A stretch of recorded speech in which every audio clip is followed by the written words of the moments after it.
Good evening everyone. सबसे पहले मैं इंडेक्स के ऊपर बातें कर लूँ। अगर आप देख रहे हो अभी मार्केट आजकल काफ़ी वोलेटाइल है। कल फ्राइडे है, वीकली क्लोजिंग होगी, तो लेट्स अंडरस्टैंड कि कल क्या हो सकता है। मेरी ओपिनियन में सिर्फ 2 ही सिनेरियो हैं, या तो ऊपर या तो नीचे, और यही होता भी है मार्केट में। सो लेट्स अंडरस्टैंड, मैं वीकली चार्ट्स ओपन करता हूँ सबसे पहले। अगर आप देखोगे तो ये काफ़ी इम्पोर्टेंट रेजिस्टेंस है जहाँ से मार्केट अभी जिसके ऊपर अभी बैंक निफ्टी चल रही है। तो सिनेरियो क्या हो सकता है? लास्ट वीक की कैंडल जहाँ से बैंक निफ्टी की, सॉरी, निफ्टी की लास्ट वीक की कैंडल है, जो ये आप देख रहे हो, जिसकी हाई थी exactly this line 18,254। As of now हम इसके ऊपर चल रहे हैं, तो फर्स्ट केस 18,250 ऊपर को के ऊपर ही क्लोजिंग देगी, तो ये एक बुलिश साइन ही होगा और हम यहाँ तक के लिए अभी भी ओपन रहेंगे, जैसा कि मैंने अपने हर वीडियो में बात करी है। सेकंड केस क्या हो सकता है? सेकंड केस ये हो सकता है कि हम ये एक विक बना के और एक नीचे ऐसे ऐसा कुछ बन जाएगा। तो फिर ये कैंडल कैसे दिखने लगेगी बैंक निफ्टी की? सेम लाइक लास्ट वीक के जैसे ही ये कैंडल फिर से दिखने लगेगी। इस केस में मैं बोलूँगा कि हाँ, हमें वीकनेस आ गई है। ऐसा होने के लिए क्या होना चाहिए? मार्केट को कल गैप डाउन खुलना चाहिए इसके नीचे, 18,254 के नीचे, और समवेयर अराउंड 18,107 के आसपास आके क्लोजिंग देनी चाहिए। इस स्विंग की बात कर रहा हूँ मैं। अगर ऐसा होता है, 18,254 के नीचे गैप डाउन ओपन होके मार्केट इधर आती है, तो फिर मैं फिर ये कह सकता हूँ कि हाँ, मार्केट ने back to back 2 week inverted hammer जैसा बना लिया है। अगर आप देखोगे लास्ट वीक ही निफ्टी ने इन्वर्टेड हैमर बनाया था ऊपर से नीचे की तरफ, लेकिन फॉलो अप कैंडल में अभी तक ऐसा कुछ हुआ नहीं। ऑल्दो वीक क्लोजिंग नहीं हुई है, कल कल कल डिसाइड होगा कि क्या होने वाला है। लेकिन एज ऑफ नाउ ऐसा कुछ भी नहीं है और इस कैंडल की वैल्यू खत्म हो गई, क्योंकि फॉलो अप कैंडल इसके ऊपर ही है एज ऑफ नाउ। अब अगर ये भी कल नीचे खुल के सेम इसके प्रीवियस कैंडल जैसा बन जाए, then our entire theory will be negate.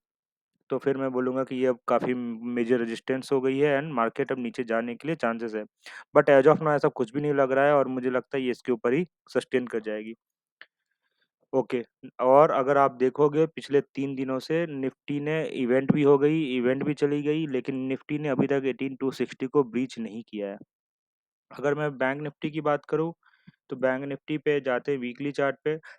अगर वीकली चार्ट पे देखोगे आप, तो ये काफ़ी इंपॉर्टेंट कैंडल था। इफ यू रिमेंबर दिसंबर में क्या हुआ था, काफ़ी शार्प सेलिंग आई थी एक वीक में, एंड देन नेक्स्ट वीक हमने काफ़ी इमीडिएटली रिवर्स करने की कोशिश करी थी, लेकिन इसे इस कैंडल को ब्रीच नहीं कर पाए थे, एंड फिर यहाँ से हम नीचे चलते चले गए। अब क्या हो रहा है, इस वीक में कोशिश करी जाने की, ऊपर नहीं जा पाए। इस वीक में अगेन कोशिश करी, बैंक निफ्टी ने क्रॉस नहीं कर पाया। इस वीक में हम अगेन कोशिश कर रहे हैं। तो पॉसिबिलिटीज क्या है? 14,606 के ऊपर ही क्लोजिंग देंगे, या फिर अगेन इसके नीचे आके क्लोजिंग दे देंगे। इसके नीचे क्लोजिंग होने के लिए मैं एक्सपेक्ट करता हूँ कि अगर इसके नीचे क्लोजिंग दे देता है बैंक निफ्टी, अगर डेली चार्ट पे अब मैं आता हूँ, अगर इसके नीचे, अब आप देखो ये स्विंग भी है, अगर इसके नीचे क्लोजिंग दे देता है तो ठीक है, फिर निफ्टी जैसा मैं बैंक निफ्टी में भी एज्यूम करूंगा कि ये भी नीचे जाने के लिए रेडी है। But as of now again there is no sign of this कि बैंक निफ्टी नीचे जाएगा। तो ये सिनेरियो है एज ऑफ नाउ। क्विकली अगर स्टॉक की बात करूँ, तो जीएनएफसी मुझे इस वक्त काफ़ी अच्छा लग रहा है। मैंने आज ट्वीट भी किया था इसके बारे में मार्केट आवर में। अगर आप देखोगे, मैंने वॉल्यूम को थोड़ा इनेबल करता हूँ। ये गैप से ब्रेकआउट आई थी स्विंग की, साइडवेज, एंड देन अगेन इसमें आज एक अच्छी मूवमेंट आ गई। आई वाज वेटिंग कि ये रेंज जब ब्रीच होगा 603 604 का, तो मैं इसमें एंट्री लूंगा, एंड वैसे ही मैंने आज इसमें कैश में एंट्री लिया है, क्योंकि एफ एंड ओ बैन में था। ओके।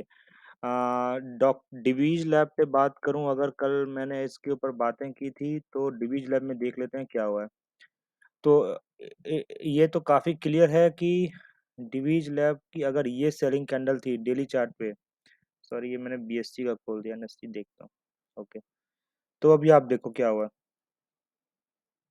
ये वीकली रेजिस्टेंस है, मैं पहले वीकली से दिखाया था। ये वीकली रेजिस्टेंस है। ये जो ऊपर की लाइन है ये वीकली रेजिस्टेंस है, नीचे की लाइन हो गई डेली चार्ट पे, और ये वीकली चार्ट पे है। तो मैंने कल अपनी वीडियो में ये बातें की थी कि अभी तक ऐसा कभी नहीं हुआ है कि डिवीज लैब जो बड़ी सेलिंग रेड कैंडल आई थी उसके ऊपर जा सकी है। अभी आप देखो इसके ऊपर कभी नहीं गई, इस कैंडल के ऊपर कभी नहीं गई, इस कैंडल के ऊपर कभी नहीं गई। अगर इनको कंबाइन कर लो तो इनके ऊपर कभी नहीं गई। सेम, मतलब ऐसे आप देख सकते हो, ऐसे बैक जा जाके। कल मैंने ये कहा था कि डिवीज लैब में क्या हुआ है। ये जो बिग बिग ब्लैक कैंडल है, बिग ब्लैक कैंडल के ऊपर चली गई डिवीज लैब 9 मई को लो बना के, एंड यस्टरडे इसके ऊपर 200 डीएमए के ऊपर भी सस्टेन कर गई जाके। लेकिन आज क्या हुआ, एक शार्प सेलिंग आई इसके अंदर। अब शार्प सेलिंग क्यों आई, इसके दो रीजन हो सकते हैं, जिसके पे मैंने ट्वीट भी किया था। आइदर ये जो ब्रेकआउट होने जा रहा था ये फेक आउट हो गया, मतलब ये लोगों को ट्रैप कर लिया, मेरे जैसे लोगों को, और इसने हमें फंसा लिया। या फिर ये शेक है, एक बड़ी मूव के पहले अगेन शेक है। अब मैं बड़ी मूव की बात क्यों कर रहा हूँ, क्योंकि रिजल्ट सामने है, तो इट्स पॉसिबल कि रिजल्ट इसे बूस्ट कर देगा। एंड क्योंकि आज डॉक्टर रेड्डी काफ़ी पिटा हुआ था, तो मुझे लगता है उसके इफेक्ट हो सकते हैं। क्यों, इतनी बड़ी कैंडल आने के बाद भी कोई फॉलो अप कैंडल नहीं आया, उल्टा ये वापस ऊपर की तरफ चला गया। तो कल इसकी ओपनिंग देखनी मुझे बहुत इंपॉर्टेंट होगी कि ये कल कैसा ओपन होता है, क्योंकि कल वीकली क्लोजिंग भी तो आए। मैं एक्सपेक्ट करता हूँ कि एटलीस्ट इसके ऊपर क्लोज दे देगा, तो ये वेल एंड गुड, इसके फिर जाने के लिए हो जाएगा। हमने बात किया जीएनएफसी के ऊपर, अब क्विकली एक और स्टॉक के ऊपर अगर मैं बात कर लूँ, तो वो है, वन मोमेंट,